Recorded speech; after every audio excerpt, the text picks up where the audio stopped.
कि अभिजीत दिपके 6 जून को आखिरकार भारत वापस आ पाएंगे या नहीं। I have decided to come back to India. Yes, मैं अपने देश, अपने घर इंडिया वापस आ रहा हूँ। और आज 3 नए प्रवक्ताओं को नियुक्त कर दिया गया है। जो ओरिजिनल कॉकरोच था वो सौरव दास थे। कंट्री का जो हिस्ट्री है हम लोगों को खुद लिखना पड़ेगा, क्योंकि ये जो सिस्टम में बैठे हैं सारे लोग, ये लोग सिर्फ अपना अपना देख रहे हैं।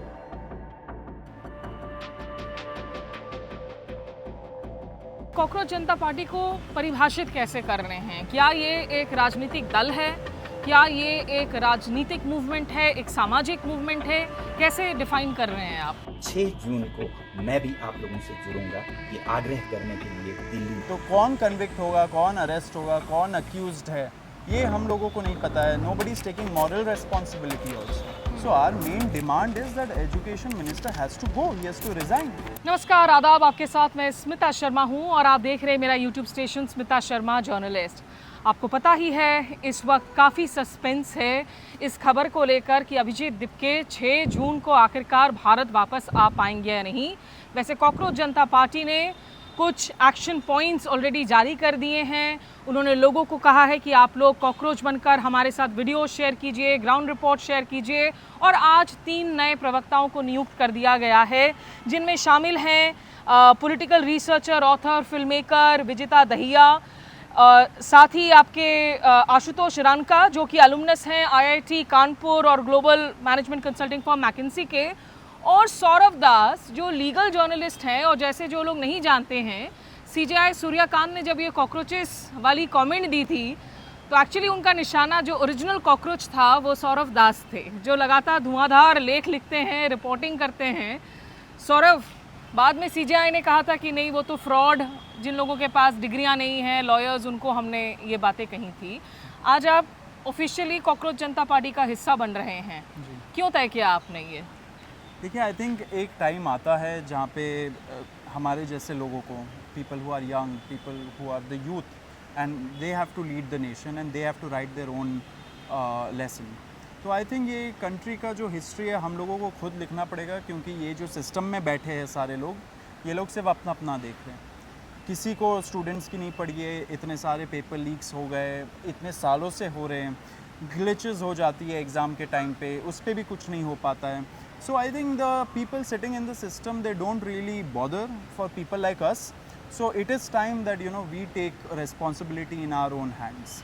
आप अभी कॉकरोच जनता पार्टी को परिभाषित कैसे कर रहे हैं? क्या ये एक राजनीतिक दल है? क्या ये एक राजनीतिक मूवमेंट है, एक सामाजिक मूवमेंट है? कैसे डिफाइन कर रहे हैं आप? देखिए, कॉकरोच जनता पार्टी एक यूथ पॉलिटिकल मूवमेंट है, क्योंकि the youth has to lead and youth constitute 65% of this country. अगर हम लोगों को कॉकरोच बोल दिया, पैरासाइट बोल दिया, so it's an insult to the entire, almost the entire country. तो हम लोग एक प्रेशर ग्रुप भी है। Our main demand is there should be accountability when it comes to governance. अभी इतने टाइम से ये लीक के बारे में लोग प्रोटेस्ट कर रहे हैं, रेजिग्नेशन मांग रहे हैं एजुकेशन मिनिस्टर का, धर्मेंद्र प्रधान जी का, लेकिन वहाँ से एक शब्द नहीं निकल के आ रहा है। So that is the level that we have CBSE के 2 ऑफिसर्स को आज ट्रांसफ़र किया गया है। देखिए, वो ट्रांसफ़र से क्या होता है, उनको सेक्रेटरी बना दिया एग्रीकल्चर मिनिस्ट्री में। तो कैसे, ये कोई सस्पेंशन भी नहीं हुआ है उनका, तो आप कन्विक्शन छोड़िए, वो तो सालों साल बाद होगा। तो कौन कन्विक्ट होगा, कौन अरेस्ट होगा, कौन अक्यूज्ड है, ये हम लोगों को नहीं पता है। Nobody is taking moral responsibility also. तो Dharmendra Pradhan ji, if he is heading that ministry and he is been heading that ministry for many years now, Smita, अब उनके कार्यकाल में कितने सारे लीक हुए, कितने सारे प्रॉब्लम हुए, and the manner in which the entire education system is crumbling, it is all happened under him. तो अगर हम किसी से जवाबदेही मांगेंगे तो who is gonna be it, who is going to come? अगर कोई न्यू बिल्डिंग बनता है तो कौन आता है रिबन काटने? तो it will be the minister. तो आंसरेबिलिटी भी उनका ही होना चाहिए ना। So our main demand is that education minister has to go, he has to resign. क्या उनके रेजिग्नेशन से आपको लगता है कि ये जो पूरा का पूरा एक एजुकेशन स्विच, एक सेसपूल दिखने को मिल रहा है, सारे एग्जाम्स के पेपर लीक हो रहे हैं, हम SSC से लेकर नीट तक की बात कर रहे हैं, क्या वो क्लियर हो जाएगा, या does the buck stop higher? Prime minister के ऑफिस को अभी आप लोगों ने इस तरह का कॉल क्यों नहीं दिया है? देखिए, अल्टीमेटली तो the entire governance structure has failed. कोई अकाउंटेबिलिटी नहीं है कोई भी लेवल पे। तो वी आर आस्किंग कि जो डायरेक्टली रिस्पॉन्सिबल है इस डिपार्टमेंट के लिए वो उनका आंसरेबिलिटी सबसे पहले फिक्स होना चाहिए, and that's the very first step that should have already been taken, लेकिन नहीं हो रहा है। Smita ji, they have launched a petition many days ago, उसमें 8 लाख लोगों ने साइन किया है asking for the resignation of Dharmendra Pradhan, but government की तरफ से एक विस्पर नहीं है उस चीज़ के बारे में। So do 8 lakh people not matter? 8 lakh youth students, उनका लाइफ ख़राब हो चुका है। So ultimately this is the first step that we are taking, that we are asking that taking moral responsibility, he has to resign, and after that we'll see what people think, what the youth thinks, because this is not about one person, this is about a number, lakhs of people who are reciprocating on this issue. They are strongly feeling for it. तो आप देखोगे कि social media पे अगर कुछ दिनों के अंदर 22 मिलियन लोग आ गए फॉलो करने, and that was a satirical platform, तो imagine the kind of sentiment they have about the governance. तो ये जो सोशल मीडिया पर लोग आए हैं, इससे निश्चित रूप से सरकार के हाथ पांव फूल रहे हैं, क्योंकि वो रैंडमली लोगों के अकाउंट्स विथहोल्ड कर रहे हैं। कल हमने एक शॉट और एक स्टोरी डाला ये कहते हुए कि अभिजीत दिपके अगर भारत आते हैं तो हो सकता है राष्ट्रीय सुरक्षा का हवाला देकर पहले से उनको गिरफ्तार कर दिया गया। हमें मैसेज आ गया कि the story has been withheld in India, the reel has been withheld in India. तो आपको लग रहा है कि ये बहुत अग्रेसिवली आक्रामक रूप से आने वाले अगले 1-2 दिन में सोशल मीडिया पर भी क्रैकडाउन और करेंगे on the party handles, individual handles, और दिपके को शायद एयरपोर्ट से बाहर ही ना निकलने दें? देखिए, everybody is prepared for that, क्योंकि ये सरकार में तो अकाउंटेबिलिटी है नहीं, तो हम लोग वही डिमांड करने आए हैं। अब of course they will be under some pressure, because the kind of movement that you are seeing all over the country, people are making videos and वो डाल रहे हैं अपने सोशल मीडिया पे। Social media is a great platform, it's a great medium, but people now have to come out on the roads peacefully and protest, क्योंकि the right to protest is a constitutional right. तो ज़रूर अगर Abhijit Dipke arrest हो जाते तो I think more and more people should come to Delhi and they should stage a protest in a peaceful manner, in a legal manner. Dipke के खिलाफ already बहुत conspiracy theories float किए जा रही हैं कि भाई वो बॉस्टन में बैठा हुआ है। आज उन्होंने विजेता दहिया जिनको स्पोक्सपर्सन बनाया है, वो ध्रुव राठी के साथ काम कर चुके हैं, स्क्रिप्ट राइटर रह चुके हैं। तो ये फॉरेन फंडिंग की बात की जा रही है बार बार उनको लेकर, क्या कहेंगे आप लोग?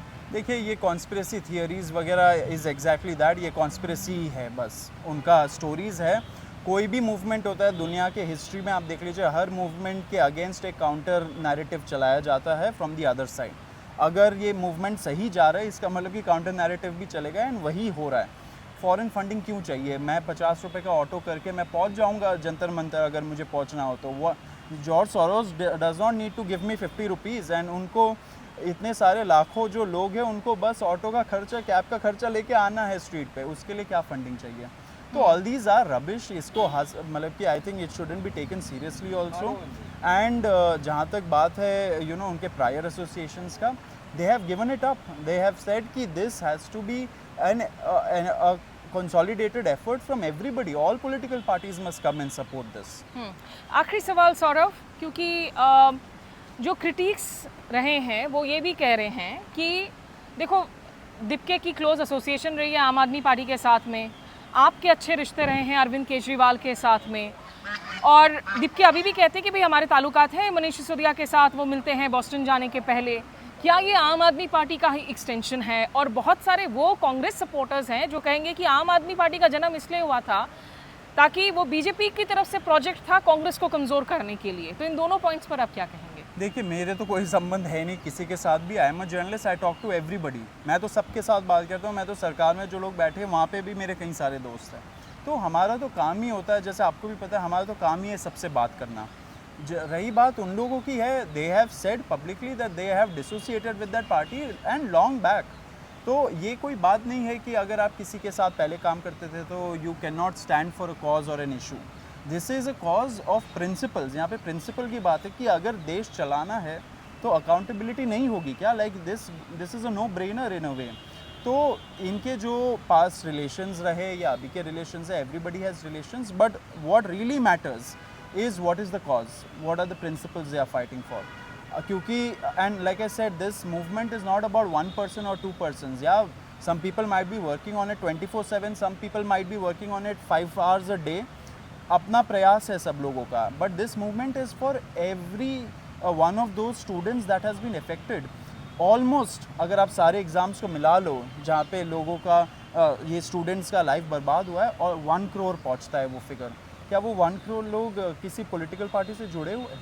ये उन लोगों का मूवमेंट है and they strongly feel about it and hence you see this kind of outflow of support and the movement and the content that people are making. So finally आपने कहा ये यूथ पॉलिटिकल मूवमेंट है, तो आज से आप journalist ही हैं या पॉलिटिशियन हो चुके हैं, और क्या आप एंशियस हैं कि आपके खिलाफ ऑलरेडी एक एफआईआर की जो तलवार है वो लटक रही है कोर्ट के एक मामले में? क्या आपको लगता है कि आपके खिलाफ कार्रवाई की जा सकती है, आपको भी गिरफ्तार किया जा सकता है? मैंने जैसे बोला कि ये मेरा तो कोई मूवमेंट नहीं, ये सबका मूवमेंट है, तो एवरीबडी सबका इसमें हिस्सेदारी है। मुझे कोई डर नहीं है कि because I am on the side of law, क्योंकि कॉन्स्टिट्यूशन मुझे राइट देता है to dissent, to protest, to peacefully protest, follow the rules and we are doing that. हम लोग कोई दंगा फसाद टेररिस्ट लोग थोड़ी ना है, ये सारे बच्चे जिनके लाइफ बिगड़ चुके हैं, तो we are part of that entire movement. तो सौरभ को मैं काफ़ी वक्त से जानती हूँ as a fellow journalist and we take pride in the kind of work that he does. All the best Saurabh. अब देखना होगा कि अगले 2 दिनों में आखिर क्या कुछ होता है। जहां तक कॉकरोच जनता पार्टी का सवाल है, लोगों की इंटरेस्ट बनी हुई है, लोगों की आवाज़ भी आप तक पहुंचाएंगे। फिलहाल सहयोगी सार्थक टंडन के साथ मैं स्मिता शर्मा, नमस्कार, आदाब। अब देखिए कैसे मजाक हुआ है, इतने करोड़ों युवाओं के साथ कैसा मजाक हुआ है। नीट में 22 लाख, सीबीएसई में 17 लाख, सीयूईटी में 16 लाख और जो एसएससी जीडी एग्जाम है उसमें 40 लाख युवाओं के साथ मजाक हुआ है। 1 करोड़ हो गए, एक अगर इनको मिला तो 1 करोड़ युवाओं के साथ मजाक हुआ है। एंड वही मजाक की वजह से एंड जब हम लोग कोर्ट जाते हैं, हम लोग इंस्टीट्यूशन से पास जाते हैं, पहली बात तो कोई बात नहीं करते हैं, दूसरी बात हम लोग को कॉकरोच बोल देते हैं, पैरासाइट बोल देते हैं। तो हमारा सिस्टम ये हो गया, तो कौन सुनेगा हमें, कौन सुनेगा? तो देयरफॉर ये आप जरूर याद रखें जब आप लिखेंगे, जब आप दिखाएंगे कि कितने सारे युवाओं के साथ खिलवाड़ किया गया है, उनकी जिंदगी के साथ।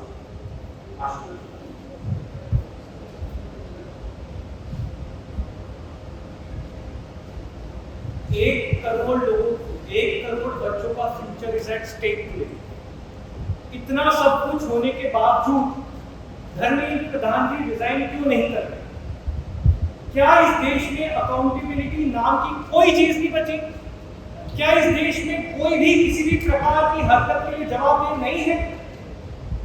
आपने सिर्फ 2 ब्यूरोक्रेट्स को ट्रांसफर कर दिया फॉर्मेलिटी के नाम पे, एंड दैट्स इट। क्या उन 1 करोड़ बच्चों के फ्यूचर की कोई वैल्यू नहीं है? क्या उन 5 बच्चों की जिन्होंने उनके जीवन की कोई वैल्यू नहीं है? शायद धर्मेंद्र प्रधान जी के लिए उनकी कोई वैल्यू नहीं है, लेकिन हम लोगों के लिए है। और इसी वैल्यू के कारण हम 6 जून को शांतिपूर्वक जंतर मंतर पर प्रोटेस्ट करेंगे और धर्मेंद्र प्रधान जी के रेजिग्नेशन की मांग रखेंगे। मेन डिमांड है वो है कि जो हमारे शिक्षा मंत्री है धर्मेंद्र प्रधान को इस्तीफा दें, और हम एक बड़े एब्सर्ड टाइम्स में है जहाँ पे मुझे एक्सप्लेन करना पड़ रहा है कि वो इस्तीफा क्यों, क्योंकि एक ऐसी दिन है जहाँ पे कॉमन सेंस को इट शुड बी क्लियर कि नीट का पेपर लीक हुआ, कहीं पे एसएससी जीडी की उसमें गड़बड़ और सीबीएसई का एग्जाम उसमें गड़बड़। कई स्टूडेंट्स ऐसे हैं इमेंस प्रेशर, और बाकी जो लोग हैं उनका भी भविष्य अंधकार में है, उनकी जिंदगी का 1 साल गया खत्म, और इस सब के बाद कोई अकाउंटेबिलिटी ही देने को तैयार हो गया। जस्ट इमेजिन आप में से भी किसी का बेटा या भाई हो सकता है या बहन हो सकती है, और वो एग्जाम देने जाए, उन्होंने पूरी मेहनत की हो दिन रात, और अचानक से उनके साथ हो, और जब सवाल पूछा जाए कि ऐसा क्यों हुआ, तो बड़ी क्रेडिट बात चला रहे, छोड़ो यार हो गया तो हो गया, क्या है होता है। एक किस लेवल का इनजस्टिस है? Are we even living in a democracy anymore? This idea has been force-fed into our mind. This absurd notion of democracy कि democracy का मतलब क्या है? 5 साल में एक बार आप वोट करो, आपने राजाओं को चुन लिया, फिर वो 5 साल कुछ भी करे, और अब आप अगले इलेक्शन में सोचना। No, my friends, this is not democracy. Democracy has to be dynamic. It means we have elected representatives. Our representatives who represent our wants, our needs, our concerns. वो हमने राजा नहीं चुने हैं, हमने एम्प्लॉयज चुने। अगर वो सही से काम नहीं करेंगे, हम सवाल